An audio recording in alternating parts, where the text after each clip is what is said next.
भारत के प्रधानमंत्री माननीय नरेंद्र मोदी 2 दिवसीय पोलैंड की यात्रा पर हैं और पोलैंड और भारत का संबंध काफ़ी ऐतिहासिक रहा है।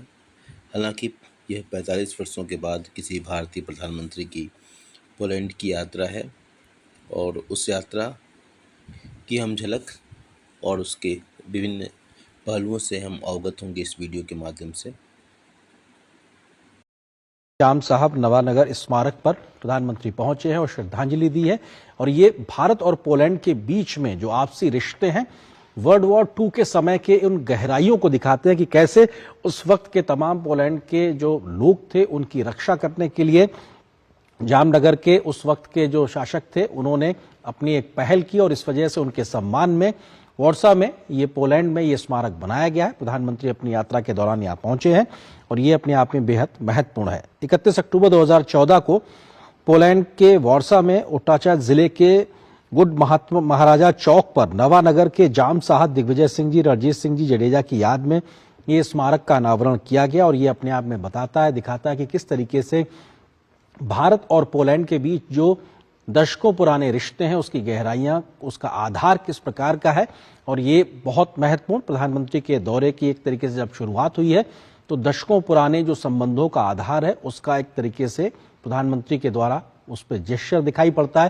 प्रधानमंत्री पहुंचे हैं वॉर्सा में जाम साहब नवानगर स्मारक पर, प्रधानमंत्री ने श्रद्धांजलि अर्पित की है और ये दिखाता है। और ये स्मारक पे यहाँ पे तमाम बातें भी अंकित हैं और इसके तहत यहाँ पे लिखा हुआ है कि कैसे उस वक्त 1940 के दशक में जो स्थिति हुई पैदा हुई वहां पर उन्होंने मदद की। 1942 में जाम साहब ने एक तरीके से पोलिश बच्चों का शिविर स्थापित किया, उसमें किंडरगार्टन, स्कूल, अस्पताल और पुस्तकालय जैसी सुविधाएं भी बनाई। न सिर्फ आश्रय दिया बल्कि उनकी बेहतरी के लिए तमाम प्रकार के स्कूल और अन्य व्यवस्थाओं का भी इंतजाम किया बच्चों के लिए।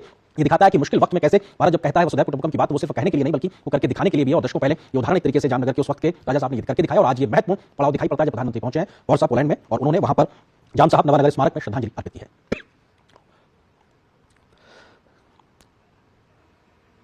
जाम साहब जिनके बारे में जिक्र हो रहा है उनका शिक्षा प्राप्त की आई थी और उन्होंने 125वीं नेपियर राइफल्स जो कि बाद में राजपुताना राइफल्स के रूप में जानी गई उसमें अपनी सेवाएं दी थी। अपने 2 दशक के सैन्य करियर में वो रैंकों से ऊपर उठते हुए और भारतीय सेना में लेफ्टिनेंट जनरल की मानद रैंक तक उन्होंने हासिल की थी। यानी ऐसे व्यक्तित्व के धनी जडेजा साहब जिनके याद में उनके योगदान को लेकर वॉर्सा पोलैंड में यह स्मारक बनाया गया है। और 1942 में जाम साहब ने जामनगर बलाचड़ी में एक समर्पित पोलिश बच्चों का शिविर स्थापित किया था जो वहां के उस समय बच्चों की मदद के लिए था, जिसमें किंडरगार्टन, स्कूल, अस्पताल और पुस्तकालय यानी लाइब्रेरी वगैरह तमाम इंतजाम किए गए थे। गुजरात के नवानगर में जाम साहब दिग्विजय सिंह जी रणजीत सिंह ने व्यक्तिगत जोखिम उठाया, यानी कि उनको खुद इस बात को लेकर एक तरीके से कई प्रकार की असुविधाओं का सामना करना पड़ा, उसके बावजूद भी उन्होंने वो जोखिम उठाया और उन बच्चों की रक्षा की थी और उनके लिए तमाम प्रकार के इंतजाम किए थे और उन तरीके से श्रद्धांजलि दी। और 140 करोड़ पड़ाव पर प्रधानमंत्री पहली यात्रा से आगे बढ़ाया जा रहा है। और ये तस्वीरें अब से कुछ देर पहले की वॉर्सा पोलैंड की, जो कि वॉर्सा राजधानी है पोलैंड की, वहां प्रधानमंत्री पहुंचे हैं और जहां पर जाम साहब नवानगर स्मारक पर प्रधानमंत्री का पहुंचना, श्रद्धांजलि देना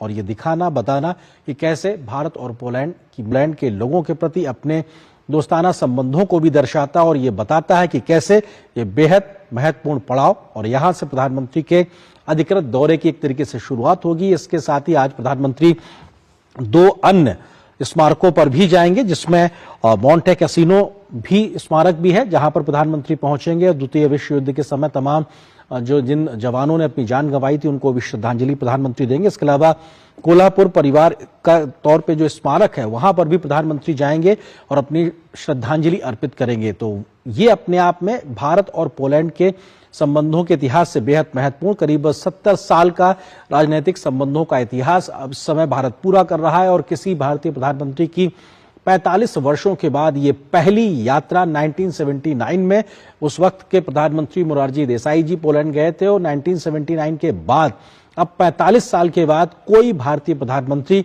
पोलैंड पहुंचा है। और प्रधानमंत्री नरेंद्र मोदी का पोलैंड यात्रा 4.5 दशक के बाद हो रही, तो ऐसे में दोनों देशों के संबंधों में नई ऊर्जा आना, एक गर्माहट आना यह स्वाभाविक है और यह दर्शाता है कि अब नए क्षेत्रों में दोनों देशों के सहयोग को बढ़ावा मिलता नजर आएगा। In 2004, it was expanded by one of the first Polish international prizes, implementing international baccalaureate program. The establishment of the school was preceded by discussion on the educational teaching program by future parents, teachers and students who wanted a different education than before. In practice, the atmosphere of partnership between teachers, students and parents specific to Bednarska was created. In 1999, it was a very big milestone for our school where the school undertook a democratic process to select and officially adopt Good Maharaja, Maharaja Jam Saheba Digvijay Singh as its patron. And it is our testament to unwavering commitment to supporting others. Soviet शिविरों से लगभग 1000 तो इस प्रकार माननीय प्रधानमंत्री जी 45 वर्षों के बाद पोलैंड की यात्रा पर जाने वाले दूसरे प्रधानमंत्री से पहले मोरारजी देसाई पोलैंड की यात्रा पर जा चुके हैं। और निश्चित रूप से ये मानना पड़ेगा कि हमको अपनी विदेश नीति में उन सारे देशों के साथ संबंध सुधारने की ज़रूरत है जो किन्हीं कारणों से जिनके साथ संबंध को हम प्रगाढ़ नहीं कर पाए। और जहाँ तक पोलैंड का सवाल है तो पोलैंड के साथ जो ऐतिहासिक जो हमारे संबंध रहे हैं, ये पोलैंड के लोगों के मन में भारतीय लोगों के प्रति जो नेचुरल जो रिस्पेक्ट मैं देख पा रहा हूँ, कारण कि जब वो विपरीत परिस्थितियों में थे, जब पूरा विश्व उनको नेगलेक्ट कर रहा था, जब उनके पूर्वज दुख की अवस्था में थे, उस समय भारत के एक राजा ने उनको मदद दी थी। तो उसको वो लोग भूले नहीं हैं। और निश्चित रूप से जिस तरीके से प्रधानमंत्री को वहाँ ले जाया गया, उसको रिकॉल किया गया, ये अपने आप में काफ़ी महत्वपूर्ण बात है। और भारत को निश्चित रूप से पोलैंड के साथ व्यापारिक संबंध को और प्रगाढ़ करने की ज़रूरत है। और FDI के मामले में पोलैंड चूँकि यूरोप का देश है, तो निश्चित रूप से टेक्नोलॉजी के मामले में वो भारत से बेहतर होगा।